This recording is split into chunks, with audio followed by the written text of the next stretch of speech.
The starting point of this exhibition are two main groups of studies. One, the Prometheus drawings that come from a sketchbook of 1949, and the other a group of drawings done to illustrate a poem by Herbert Reed for a lithograph that was going to be printed for this drawing in '46. In the studies, Moore was developing the illustrational points for a publication of lithographs of Prometheus by Gide. During the 30s, the years of the war, the 20s and 30s and early 40s, my parents particularly lived in London. They lived in Hampstead, and there were many, many other friends and artists and writers in London who they socialized with. Among the friends and artists were Herbert Reed, who was an art critic who had come from Yorkshire, which is where my father originated, in Castleford. He was the son of a miner, the seventh son of a miner. He was born in 1898, and he'd served in the First World War.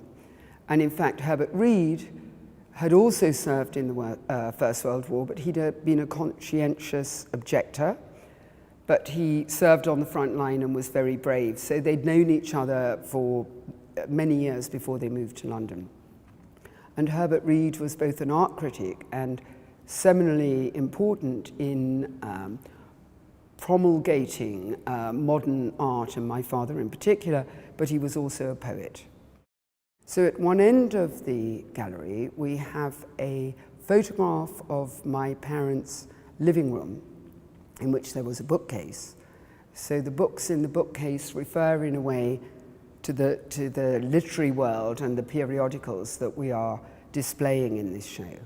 But also we have a couple of items from the living room, because my father had a huge collection of ethnographic pieces, actually impressionist paintings, antiquities, pre-Columbian pieces, little stones and shells on a table.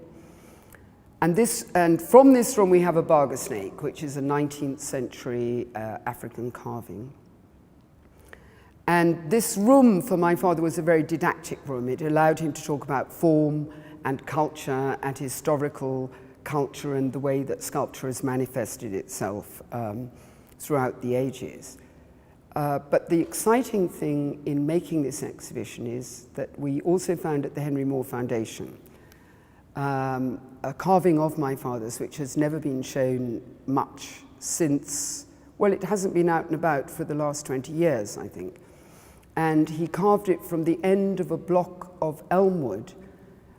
Elm, he often made his largest figures out of elm because it has a huge girth, so you can carve very large pieces. And he made a wonderful elmwood reclining figure. But this very slim woman who he carved out of a piece that was like a remnant of material, a piece left at the end. Very, very slim, like a plank. So he's improvised in order to give her a bit of a female shape. There wasn't enough depth in the wood to actually give her a chest. So he's hollowed out the chest to indicate, in a way, her femininity. It's very, very clever. But we also noticed that he'd found a chip of wood from the floor, which he's glued onto the back to give her a bit of a behind. And the shape of her, the back of her, is rather like the curve in the barger snake. This part of the gallery we've made into a separate room with photographs, enlarged photographs of my father working in his etching studio. And his etching studio was a little space very close to the house, so it was something he could go into very easy, just walk out of the house and go in and fiddle around. He did a marvelous series of lithographs of his own hands, but also drawings of his own hands. And we've placed one of these drawings in a cabinet, display case, together with the tools, paints, paintbrushes, tools for etching and lithographs.